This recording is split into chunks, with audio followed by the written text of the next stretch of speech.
ఈరోజు ఈ press meet పెట్టడానికి ముఖ్య కారణం ఏదైతే నిన్న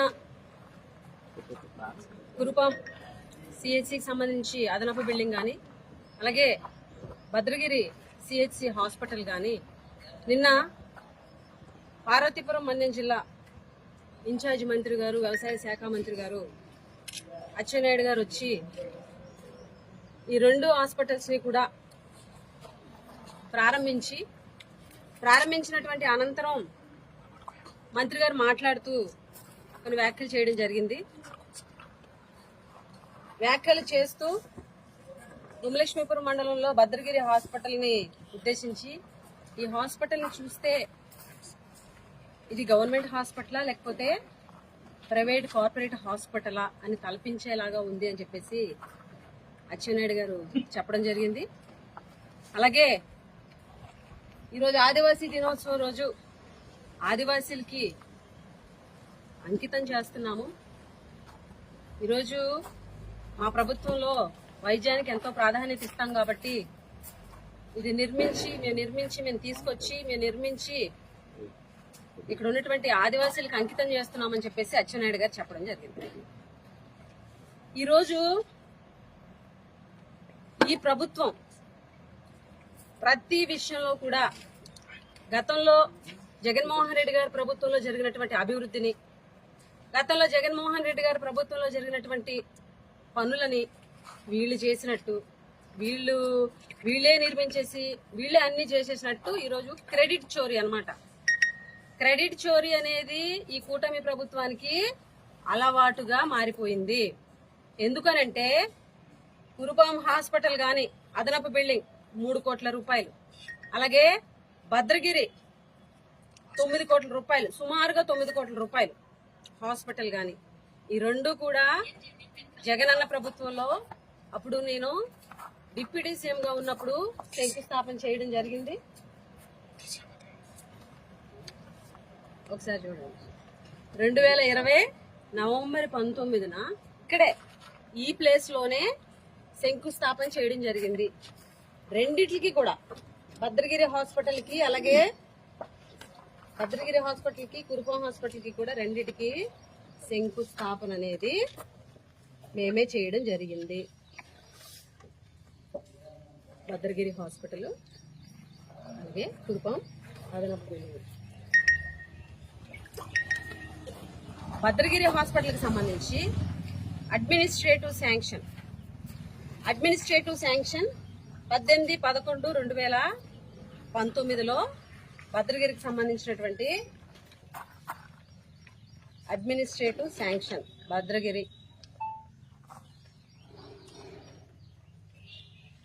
8.95 కోట్లు, అందుకే సుమారుగా 9 కోట్లు అని చెప్పింది. దీని అడ్మినిస్ట్రేటివ్ శాంక్షన్ అంటారు. అయితే భద్రగిరి విషయానికి వచ్చేసరికి ఎలక్షన్ టైంకి భద్రగిరి హాస్పిటల్ యొక్క స్ట్రక్చర్ సుమారుగా 50 నుంచి 60% పనులు జరిగినటువంటి పరిస్థితి. అంటే అచ్చెన్నాయుడు గారు అన్నారు కదా కార్పొరేట్ హాస్పిటల్ లాగా ఉంది అని. ఆ corporate hospital design, planning, execution, శంకుస్థాపన, పనులు ప్రారంభం అన్నీ కూడా జగన్మోహన్ రెడ్డి గారి ప్రభుత్వంలో జరిగింది అనడానికి నిదర్శనం. అలాగే కురుపాం హాస్పిటల్ కూడాను ఒకసారి మీరు గమనించండి. ఇది 3 కోట్ల రూపాయలు. ఇది ఎలక్షన్ టైంకి కంప్లీట్ అయిపోయినటువంటి పరిస్థితి. ఇక్కడ ఒకసారి కలర్స్ గమనించాలి. గ్రీను, బ్లూ ఉన్నాయి, ఓకేనా? అయితే ఒక్కసారి ఇది చూడండి. ఇది 2025లో తీసిన ఫోటో. ఇందాకటిది 2024 ఎలక్షన్ టైంలో తీసింది. ఇది 2025 జూన్లో తీసినటువంటి ఫోటో. కలర్స్ గమనించండి. ఎందుకు 2025 కూడా నేను చూపిస్తున్నానంటే ఇప్పుడు మీరు చూస్తున్నటువంటి బిల్డింగ్ ఈ బోర్డు తప్ప అన్నీ కంప్లీట్ అయిపోతే, ఎలక్షన్ టైంకి కంప్లీట్ అయిపోతే, సంవత్సరం ముందే అందుబాటులోకి వస్తే ఈరోజు ఈ green colour blue colour, green blue కనిపిస్తే వాళ్ళకి దడ భయం. సో కలర్స్ మార్చి సరే గమనించండి. మెరూన్ కలర్ వేసి ఆ కలర్స్ పైన కింద గ్రీను బ్లూ కలర్స్ తీసేసి మెరూన్ కలర్ వేసి నిన్న ఓపెన్ చేయడం జరిగింది. అయితే ఎందుకు నేను 2024లో దీని స్ట్రక్చరు, 2025లో కూడా దీని స్ట్రక్చర్ నేను ఎందుకు చూపించానంటే 2024 టైంకే 90% పనులు కంప్లీట్ అయిపోయినాయి.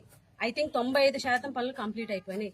ఓన్లీ ఎలక్ట్రికల్ వర్క్ మాత్రమే ఈ బిల్డింగ్ కి కంప్లీట్ అవ్వండి. పెండింగ్ ఉన్నది ఓన్లీ ఎలక్ట్రికల్ వర్క్ మాత్రమే పెండింగ్ ఉంది. ఈ రంగులు మార్చి ఇప్పుడు ఓపెన్ చేశారు. అంటే రంగులు మార్చడానికి 2 సంవత్సరాలు పట్టింది. అంటే వీళ్ళు ఎంత సైకోలు కాకపోతే ఎలక్షన్ టైంకే కంప్లీట్ అయిపోయినటువంటి బిల్డింగు ఆ చిన్న 5% రిపేర్ వర్క్ 5% వర్క్స్ కంప్లీట్ చేసి ఇక్కడికి వచ్చేటువంటి గిరిజనులు గాని ప్రజలు గాని ఒక బెడ్ మీద 4 5 పడుకొని ఇబ్బంది పడుతున్నప్పటికీ కూడా దీన్ని ఓపెన్ చేయాలన్నటువంటి ఆలోచన ఈ లోకల్ ప్రజాప్రతినిధులకు రాకపోవడం దురదృష్టకరం. వీళ్ళకి ఎంతసేపు ఓపెనింగ్ కి 15,000 పెట్టి పట్టు చీర కనిపించుకోవడంలో ఉన్న శ్రద్ధ ఈ బిల్డింగ్ ని కంప్లీట్ చేసి ప్రజలకు అందించాలన్నటువంటి ఆలోచన లేదు. గతంలో కరెక్ట్ గా 1 year బ్యాక్ గురుకులానికి సంబంధించినటువంటి స్కూల్లో చాలా మంది విద్యార్థులు హెపటైటిస్ ఏతో బాధపడి ఇక్కడికి వస్తే ఆ గర్భిణీ స్త్రీలు, బాలింతలు, హెపటైటిస్ ఏ వచ్చిన వాళ్ళందరినీ కూడా ఒకటే రూమ్ లో పెట్టేశారు. హెపటైటిస్ ఏ అనేది అది అంటువ్యాధి అని అందరికీ తెలుసు. అది ఇన్ఫెక్షన్ అనేది సోకుతుందని కూడా తెలుసు. అయినప్పటికీ బాలింతలకి గర్భిణీలకి పెట్టేశారు. అలాంటి పానిక్ సిచ్యువేషన్స్ వచ్చినా హాస్పిటల్లోని మలేరియా ఫీవర్స్ తోటి ట్రైబ్స్ గాని ప్రజలు గాని ఇబ్బందులు పడి బెడ్స్ లేక అవస్థలు పడుతున్నప్పటికీ కూడా ఈ బిల్డింగ్ ని ఓపెన్ చేయాలన్న ఆలోచన వీళ్ళకి రాలేదు. వీళ్ళకి కేవలం ఏంటి అని అంటే ఇది వెంటనే ఓపెన్ చేసేస్తే వైఎస్ఆర్ కాంగ్రెస్ పార్టీ ప్రభుత్వానికి ఎక్కడ మంచి పేరు వచ్చేస్తుంది, లోకల్లో ఉన్నటువంటి మాకు జగన్మోహన్ రెడ్డి గారికి అందరికి ఎక్కడ పేరు వచ్చేస్తుందని ఒక కుళ్ళు కుతంత్రంతో మాత్రమే వీళ్ళు ఓపెన్ చేయలేదు అన్నది స్పష్టంగా కనిపిస్తుంది. ఈరోజు అచ్చెన్నాయుడు గారు మాట్లాడుతూ ఏమన్నారంటే కొన్ని వ్యాఖ్యలు చేశారు. ఆయన 5 ఏళ్లలో ఈ రాష్ట్రం చిన్నాభిన్నం అయిపోయిందని, 5 ఏళ్లలో సంక్షేమం లేదు, అభివృద్ధి లేదు అని. అలాగే ఎమ్మెల్యే గారు చెప్పారట ఏమనంటే ఈ రోడ్డు మీద వెళ్తుంటే, సార్ నేను ఇన్ఛార్జిగా ఉన్నప్పుడు ఇక్కడ రోడ్లు లేవు, మొక్కలు నాటాను, ధర్నా చేశాను అని చెప్తే ఈయన పాపం అది సంబోధించేసి 2024లో ఎలాగుంది, ఇప్పుడు 2024కి ముందు ఎలాగుంది ఈ కురుపా నియోజకవర్గం, ఇప్పుడు ఎలా ఉంది అని చెప్తున్నారు. మంత్రి గారు మా ఆలోకం చెప్పిందని మీరు మొక్కలు నాటేసాను ఇన్ఛార్జ్ ఎప్పుడు అని అంటే ఎలా సార్ నమ్ముతారు?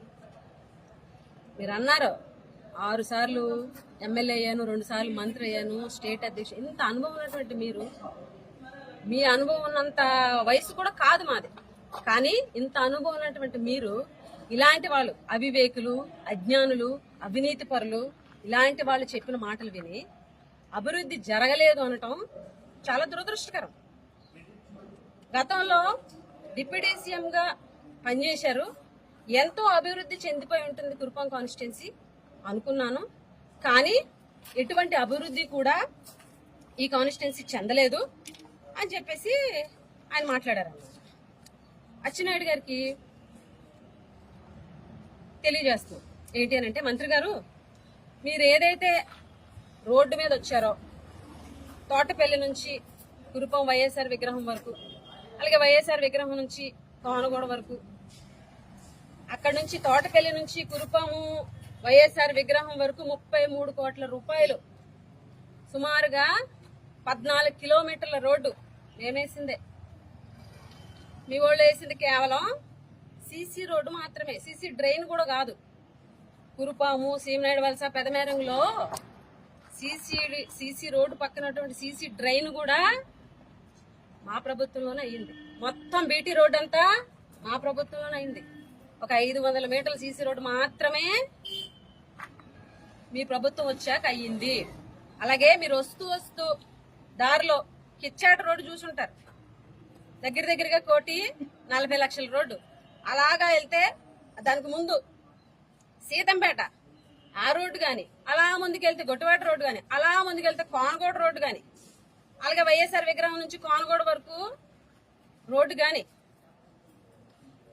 అలాగే గుమ్మలక్ష్మీపురంలో మీరు మాట్లాడిన గుమ్మలక్ష్మీపురంలో ఏం డెవలప్మెంట్ అయ్యింది అని అంటే, అక్కడ ఉన్నట్టు కొంచెం ఆ పక్కకి వెళ్తే ఏకలవ్య మోడల్ రెసిడెన్షియల్ స్కూల్ 23 కోట్ల రూపాయలు. మీరు నిన్న ఓపెన్ చేసినటువంటి హాస్పిటల్, ఈ 2 హాస్పిటల్లో మేం తెచ్చిందే, మేం కట్టిందే. ఇదైతే పూర్తి కంప్లీట్ అయిపోయాయి, అది 50% అయ్యాయి. ఒక స్ట్రక్చర్ తీసుకొచ్చేసాం. అలాగే గుమ్మలక్ష్మీపురం లోకల్లో గర్భిణీ స్త్రీలకు సంబంధించి వసతి గృహం, గర్భిణీ స్త్రీలు మెడికల్ అండ్ హెల్త్ లో నిర్మించినటువంటి గర్భిణీ స్త్రీలకు సంబంధించి 2022లో దీన్ని ఓపెన్ చేయడం జరిగింది. అలాగే మనుషులకు సంబంధించిన హాస్పిటలే కాదండి, పశువులకు సంబంధించిన హాస్పిటల్ కూడా గుమ్మలక్ష్మీపురంలో వెటర్నరీ హాస్పిటల్ కూడా వైఎస్ఆర్ కాంగ్రెస్ పార్టీ ప్రభుత్వంలోనే కట్టాము. అలాగే అక్కడ ఉన్నటువంటి జీసీసీ బిల్డింగ్ మేమే కట్టాము. నిన్న ఎమ్మెల్యే గారు ఓపెన్ చేసినటువంటి స్కూలు ఏదైతే ఉందో గర్ల్స్ కి సంబంధించి, ట్రైబల్ వెల్ఫేర్ గర్ల్స్ కి సంబంధించినటువంటి స్కూల్ 1,75,00,000, 1,05,00,000 అది కూడా మేమే శంకుస్థాపన చేసి 60-70% వర్కులు మా ప్రభుత్వంలోనే అయ్యాయి. ఇప్పుడు జీజే కాలేజ్ రేపు మాపు ఓపెన్ చేస్తారు, అది కూడా మేమే శంకుస్థాపన చేశాము, మేమే వర్క్ ను స్టార్ట్ చేశాము. 60-70% వర్కులు మా హయాంలోనే. అసలు రోడ్లే లేవట గుమ్మలక్ష్మీపురంలో, అసలు రోడ్లు లేవట. వీళ్ళ ప్రభుత్వం వచ్చిన తర్వాత 150 కోట్ల రోడ్లు మంజూరు చేసేసి వేసేసారట. గుమ్మలక్ష్మీపురంలో మొత్తం రోడ్లు 1-2 రోడ్లు మినహాయించి అన్ని రోడ్లు వైఎస్ఆర్ కాంగ్రెస్ పార్టీ ప్రభుత్వంలోనే అయ్యాయి. మీరు చెప్పారు కదా సార్ మంత్రి గారు, 150 కోట్ల రోడ్లు మంజూరు చేసాము, రోడ్లు వేసామని. దయించి ఆ 150 కోట్ల రోడ్లు ఎక్కడున్నాయో, స్టేజ్ ఏంటో, ఆన్ గోయింగ్ ప్రాసెసా, కంప్లీటా, ప్రాసెస్ లో ఉందా, లేకపోతే ఎర్త్ వర్క్ అయిందా,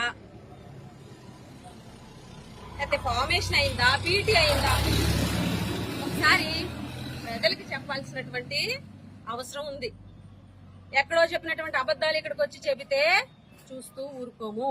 మీరు అభివృద్ధి జరగలేదంటున్నారు. ఈ హాస్పిటల్కి వచ్చేటువంటి రోడ్డు ఏదైతే మీరు నిన్న కార్లు వేసుకుని వచ్చినటువంటి హాస్పిటల్ ముందు రోడ్డు కూడా గత 10 ఏళ్లుగా ఈ రోడ్డు అధ్వానంగా ఉంటే, గతంలో మీ ప్రభుత్వంలో ఈగిపోతే ఈ రోడ్డు కూడా వేసింది జగనన్న ప్రభుత్వంలోనే. కొంచెం ఆ పక్కకెళ్తే 150 కోట్ల రూపాయలతో ఇంజనీరింగ్ కాలేజీని తీసుకొచ్చింది జగనన్న ప్రభుత్వంలోనే, మా హయాంలోనే.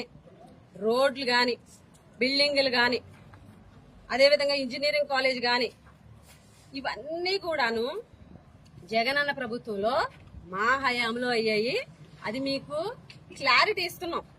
నిన్న ఓపెన్ చేసినప్పుడు ఎవరైతే స్టేజ్ మీద ఉన్నారో అందులో ఎవరికి కూడా ఈ హాస్పిటల్ గాని ఆ హాస్పిటల్ గాని సంబంధం లేదు, ఒక్కళ్ళకి తప్ప. ఆ ఒక్కళ్ళు ఎవరు అనంటే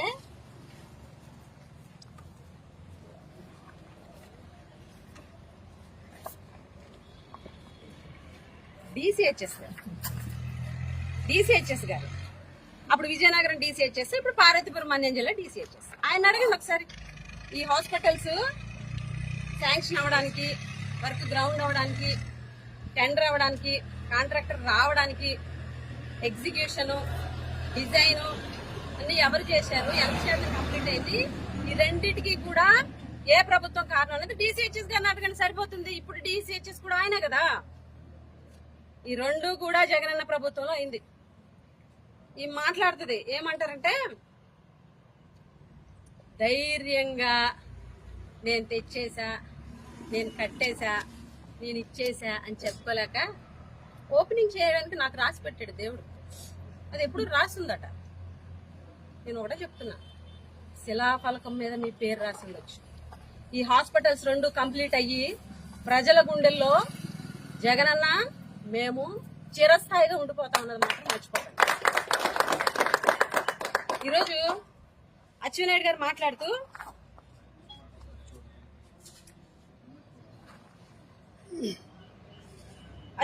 మాట్లాడుతూ ఏమన్నారంటే గత 5 ఏళ్లలో సంక్షేమం లేదు, అభివృద్ధి లేదు, దుర్మార్గుడు పాలించాడు, 13 లక్షల కోట్లు అప్పు చేశారు. ఎవరైతే ఉద్యోగులు ఉన్నారో వాళ్ళకి మొదటి తారీఖుకి జీతాలు ఇవ్వనటువంటి దుర్మార్గుడు ఇక్కడ ఉన్నటువంటి ఉద్యోగస్తులను అడగండి, డాక్టర్స్ అడగండి అని చెప్పారు. చెబుతూ ఈరోజు డబ్బులు లేకపోయినా, పరిస్థితులు బాగోపోయినా మాటిచ్చాం కాబట్టి పథకాలన్నీ కూడా ఇచ్చేస్తున్నాము, సూపర్ 6 మొత్తం చేసామని చెప్తున్నాం.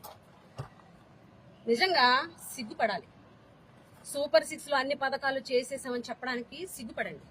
ఎందుకనంటే మీరు చెప్పినటువంటి ఏదైతే నిరుద్యోగ భృతి అవ్వచ్చు, అలాగే మహిళలకు ఇస్తానన్నటువంటి 1500 రూపాయలు అవ్వచ్చు, ఇవేవి 20 లక్షల ఉద్యోగాలు, గ్యాస్ సిలిండర్లు 3 ఇస్తున్నారు. ఎక్కడ 3 ఇచ్చారు?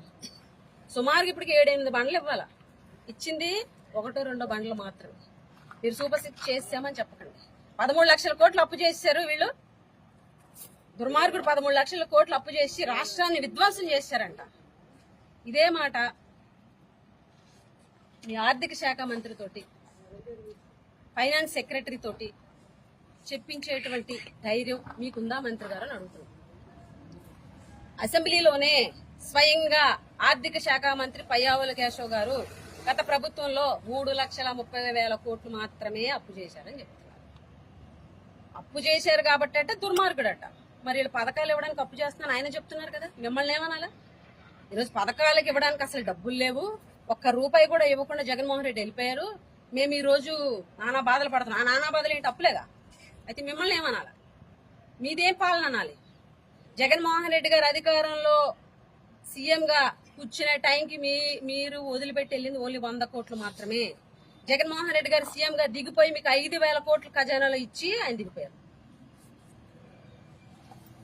100 కోట్లు వదిలిపెట్టి వెళ్ళిన మీరు తర్వాత జగన్మోహన్ రెడ్డి గారు 5 ఏళ్లు ముఖ్యమంత్రి అయిన తర్వాత ఈ రాష్ట్రంలో ప్రజలకి 2,70,000 కోట్లు డీబీటీ ద్వారాగా ప్రజలకి సంక్షేమ పథకాలు అందిస్తే 3,33,000 కోట్లలో 2,70,000 కోట్లు ప్రజలకి ఇచ్చారు.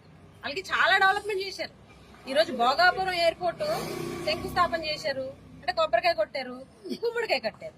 శంకుస్థాపన మాత్రమే చేశారు, ఓపెనింగ్ మాత్రమే చేశారు. ఈ రోజు సేమ్ ఇక్కడైతే శంకుస్థాపన కూడా చేయలే. శంకుస్థాపన చేసింది మేమే, టెండర్ పిలిచింది మేము, అన్ని చేసింది మేమే. ఈ రోజు వచ్చి రిబ్బన్ కట్ చేసి మేము చేసాము అని చెప్పేసి చెప్పేటువంటి దుర్మార్గమైనటువంటి పరిస్థితి కనిపిస్తుంది. అలాగే పాపం ఈయన మాట్లాడుతూ ఆదివాసీ దినోత్సవం రోజు ఆదివాసీలకి అంకితం చేస్తాము. ఎంత దారుణం! ఆదివాసీ దినోత్సవం నిన్న, ఈ రోజు ఆదివాసీ దినోత్సవం, ప్రపంచ ఆదివాసీ దినోత్సవం ఆగస్టు 9వ తారీఖు అంటే ఈ రోజు. నిన్న ఆదివాసీ దినోత్సవం అని పాప ఆయన తెలియకపోవచ్చు, ఆయన ఆదివాసీలు కాదు కాబట్టి పక్కన కూర్చున్నారు కదా. సార్ ఇది ఈరోజు కాదు సార్ ఆదివాసీ దినోత్సవం, రేపు. కనీసం చెప్పే శ్రద్ధ లేదు. రాసిచ్చేస్తుంది. ఇప్పుడు కూడా తెలిస్తే ఆయన రాసిచ్చేస్తుంది. అలాగే ఉద్యోగస్తుల గురించి మాట్లాడారు అచ్చెన్నాయుడు గారు. ఉద్యోగస్తులకి జగన్మోహన్ రెడ్డి అనే దుర్మార్గుడు ఫస్ట్ తారీఖున ఏ రోజు కూడా శాలరీస్ ఇవ్వలేదు. ఈ రోజు మీ ప్రభుత్వాన్ని అడుగుతుంది, ఉద్యోగస్తులకి ఎలక్షన్ ముందు మీరిచ్చినటువంటి హామీలు ఏమయ్యాయి? 5 DL pending, IR pending, PRC ఊసి లేదు. ఈరోజు పోలీసులకి సరెండర్ లీవ్స్ పెండింగ్, వాళ్ళ 15 టీఎల్ పెండింగ్. జగన్మోహన్ రెడ్డి గారి ప్రభుత్వంలో పెరిగిన జీతాలు తప్ప ఈ 25 నెలల్లో 1 రూపాయి జీతం ఉద్యోగస్తులకి పెరిగిందా? మీ ప్రభుత్వం వచ్చి 25 నెలలు అయింది. 52 కేబినెట్ సమావేశాలు అయ్యాయి. మీ కేబినెట్ లో మీ ఎజెండాను ప్రిపేర్ చేసే ఉద్యోగస్తుల కోసం ఒక్కరోజు కేబినెట్ సమావేశంలో చర్చించి నిర్ణయం తీసుకున్నారా? తీసుకోలేదు. ఉద్యోగస్తుల్ని మోసం చేసింది మీరు. ఈరోజు ఫ్రెండ్లీ ప్రభుత్వం కాదు. ఉద్యోగస్తుల విషయంలో ఇది ఫ్రెండ్లీ ప్రభుత్వం కాదు. వాళ్ళు ఏరియర్స్ ఫ్రెండ్లీ ప్రభుత్వం అంటున్నారు. ఆ రకంగా తయారైంది. అలాగే రోడ్డులు లేవు, మౌలిక వసతులు లేవు, సెల్ టవర్స్ లేవు, ఏది పడితే అది. అంటే వీళ్ళు ఎలా ఫీడ్ చేశారంటే హాస్పిటల్స్ లో మందులు లేవట, గతంలో డాక్టర్స్ లేరట. ఈరోజు నేను చెప్తున్నా, భద్రగిరి హాస్పిటల్స్ హిస్టరీ కూడా తెలుసుకుని ఉండాల్సింది. భద్రగిరి హాస్పిటల్ అనేది ఒక మెడికల్ సెంటర్. ఆ మెడికల్ సెంటర్ ని డైరెక్ట్ గా సిహెచ్సిగా అప్గ్రేడ్ చేశారు. అప్గ్రేడ్ చేసేయడం వల్ల కొన్ని సంవత్సరాలుగా ఒకే డాక్టర్ భద్రగిరికి. అప్పుడు నేను ఎమ్మెల్యేగా ఉన్నప్పుడు, మీరు మంత్రిగా కూడా ఉన్నారు, అదే శాసనసభలో నేను ఈ అంశాన్ని కూడా లేవనెత్తడం జరిగింది. ఒకే డాక్టర్ ఉన్నారు, అది సిహెచ్సి. మొత్తం గుమలక్ష్మీపురం ఏరియాలో ఉన్న వాళ్ళందరూ కూడా, గిరిజనులందరూ అక్కడికే వస్తారు. డాక్టర్స్ ని పెంచండి అంటే మీ ప్రభుత్వం పట్టించుకుందా? మా ప్రభుత్వం వచ్చిన తర్వాత జగనన్న ప్రభుత్వంలో జీరో వేకెన్సీ పాలసీలో మొత్తం స్టాఫ్ ని ఫిలప్ చేసి, అలాగే దగ్గరగా 7 మంది డాక్టర్లను నియమించినటువంటి ప్రభుత్వం మా ప్రభుత్వంలో. మందులు సఫిషియెంట్ గా ఉండే, డాక్టర్ సఫిషియెంట్ గా ఉండేవారు. ప్రతి ఒక్క అందులో ఉన్నటువంటి హాస్పిటల్లో ఉన్నటువంటి ప్రతి ఒక్కళ్ళు కూడా స్టాఫ్ అందుబాటులో ఉన్నటువంటి పరిస్థితి గతంలో మేము కల్పించాం. ఈ రోజు హాస్పిటల్స్ లో స్నేక్ బయటకు వెళ్తే యాంటీవెనం లేనటువంటి దుస్థితి ఇదే కురుపం హాస్పిటల్లో. మేము స్పందించాం సోషల్ మీడియా ద్వారాగా. నెక్స్ట్ డేకి తెప్పించేశారు. కానీ ఆ ముందు రోజు ఏదైతే ఉదయపురం పంచాయతీ సంజువాయికి సంబంధించినటువంటి ఒక కుర్రోడు పాము కాడితే ఇక్కడికి వస్తే, ఇక్కడ వాళ్ళు యాంటీవెనం ఇవ్వకపోతే పార్వతీపురం వెళ్తుంటే దారిలో చనిపోయాడు. వాళ్ళు వీడియో కూడా ఇవ్వడం జరిగింది. వాళ్ళ వీడియో స్వయంగా నాకే వచ్చింది. ఈ హాస్పిటల్లో ఇంజక్షన్ ఇవ్వకపోవడం వల్ల, మా దగ్గర లేదు అని చెప్పడం వల్ల మేము పార్వతీపురం తీసుకుని దారిలో చచ్చిపోయారు. అది మీ ప్రభుత్వం యొక్క పరిస్థితి. ఈరోజు ఈ రకంగా మాట్లాడడం అనేది చాలా తప్పు. ఇప్పటికైనా మేము ఒకటే తెలియజేస్తున్నాము, భద్రగిరి హాస్పిటల్ కానీ కురుపం హాస్పిటల్ కానీ ఖచ్చితంగా జగన్మోహన్ రెడ్డి గారి ప్రభుత్వానికి మాత్రమే క్రెడిట్ దక్కుతుంది. కూటమి ప్రభుత్వానికి దక్కదు. వీళ్ళంతసేపు క్రెడిట్ చోరీ, బిల్డప్లు, ఫోటో పోజులు తప్ప ఏమీ ఉండదు. ఫైనల్ గా అచ్చెన్నాయుడు గారు, మీ ఎమ్మెల్యే గారు చాలా కష్టపడుతున్నారు. అక్కడికి విజయవాడ అస్తమానం వచ్చేసి మంత్రుల దగ్గరికట, డిపార్ట్మెంట్ల దగ్గరికట తెగ తిరిగేస్తున్నారట. ఆవిడ తిరగడమే పాపం ఉండిపోయారు. ఆవిడకి విలువ లేదా, ఆవిడకి లెటర్కి విలువ లేదా నాకు అర్థం కావట్లే. ఏ పనులు జరిగాయి నేను అడుగుతున్నాను. గుమ్మడిగడ్డ గురించి అడిగారు, లేదు. అలాగే తోటపల్లి లిఫ్ట్ ఇరిగేషన్ అడిగారు, లేదు. పూర్ణపాటు అడిగారు, లేదు. జీవో నెంబర్ 3 అడిగారు, లేదు. ఆ ఐతెమ్మకు సంబంధించినటువంటి క్రషర్, అది ఆ మైనింగ్ అది ఆపేయమని లెటర్ ఇచ్చారు, లేదు. పొట్టిగడ్డ అనుసంధాన పనులు ఇచ్చారు, లేదు. ఎన్ని లెటర్లు ఇచ్చారు? లెటర్లు ఇవ్వడమే, తిరగడమే. ఆవిడకి విలువ లేదు, లెటర్కి విలువ లేదు. దయించి అచ్చెన్నాయుడు గారు, మీ స్థాయిలో ఉన్నటువంటి వాళ్ళు ఇలాంటి వాళ్ళు చెప్పారని, ఇలాంటి జ్ఞానం లేని వాళ్ళు అజ్ఞానులు చెప్పారని మీరు విమర్శించడం తగదు. మీ మాటల్లోనే ఆ గతంలో విద్యకి వైద్యానికి ప్రాధాన్యత లేదు, మేము వచ్చిన తర్వాత చేసాం, ఆరో ప్లాంట్లు ఇచ్చామని చెబుతూ ఏదైతే కురుపం హాస్టల్లో వాటర్ సదుపాయం లేక, అలాగే టాయిలెట్ సదుపాయం లేక పిల్లలు చనిపోయారు, నేను విజిట్కి వెళ్ళా అన్నారా లేదా? ప్రెస్ వాళ్ళు కూడా అన్నారు. మేము చెప్పింది అదేగా. వాటర్ ఫెసిలిటీ, సరైన మంచినీళ్ళు ఇవ్వక, వాళ్ళకి కంటామినేటెడ్ వాటర్ ఇవ్వడం వల్లే హెపటైటిస్ ఏ వచ్చి సరైన టైంలో వాళ్ళకి వైద్యం అందించకపోవడం వల్ల, కేవలం ఆ స్కూల్లో ఉన్నటువంటి స్టాఫ్ నిర్లక్ష్యం వల్ల, ప్రభుత్వ నిర్లక్ష్యం వల్ల పిల్లలు చనిపోయారని చెప్పాం. అదే అచ్చెన్నాయుడు గారు కన్ఫర్మ్ చేశారు, మీరే ఒప్పుకున్నారు. హాస్టల్లో వాటర్ ఫెసిలిటీ లేక, బాత్రూమ్స్ ఫెసిలిటీ లేక పిల్లలు చనిపోయారని. ఇప్పుడు ఏమంటారు? ట్రైబల్ వెల్ఫేర్ మినిస్టర్ మీరు రోడ్డు మీద ఎక్కి అరిచారు కదా, మీరు అప్పుడు తెచ్చారు అందుకే చచ్చిపోయారు, మీరు అప్పుడు తెచ్చారు అందుకే చచ్చిపోయారు, 4 ఏళ్ల క్రితం తెచ్చామట అందుకే పిల్లలు చనిపోయారని అంత ఎటకారం చేసి మాట్లాడారు. ఇప్పుడు మంత్రి అచ్చెన్నాయుడు గారే చెప్పారు, వాటర్ ఫెసిలిటీ బాత్రూమ్ ఫెసిలిటీ లేకపోవడం వల్ల ఇదయ్యారని చెప్పేసి చనిపోయారని చెప్పేసి. అలాగే దయించి ఈ క్రెడిట్ చోరీ పనులు ఆపండి.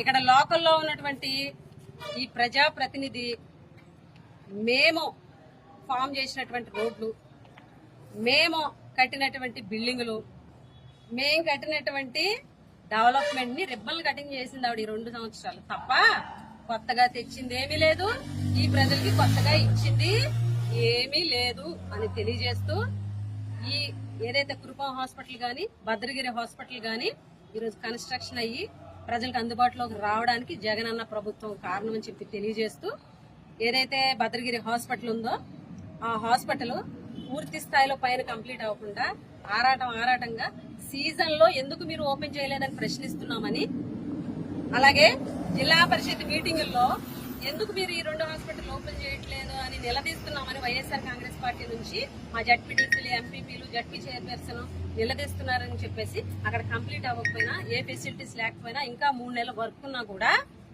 ఈరోజు ఓపెన్ చేశారు. నేను కోరేది ఒకటే ప్రభుత్వాన్ని, త్వరితగతిన మిగిలింది కూడా ఆ చిన్న వర్క్స్ కూడా కంప్లీట్ చేసి పూర్తి స్థాయిలో ప్రజలకు అందుబాటులోకి తీసుకురావాలని చెప్పేసి తెలియజేస్తూ సెలవు.